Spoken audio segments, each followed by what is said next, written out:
হুমকি দেয়া হচ্ছে 13 তারিখে নাকি বাংলাদেশে অরাজকতা হবে।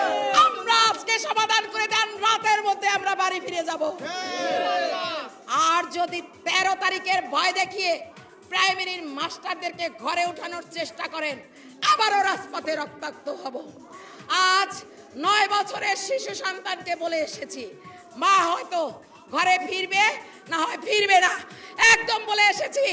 কারাগারেও থাকতে হতে পারে, পরিবারকে প্রস্তুত করে দিয়ে এসেছি।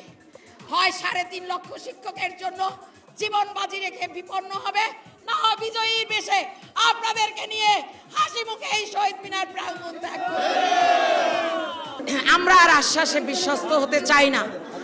আমরা গতকালকে আশ্বস্ত হয়ে এসেছিলাম যে আজকে 5:30টায় যাব, একদিনের জন্য কর্মবিরতি স্থগিতের সিদ্ধান্ত নিয়েছিলাম।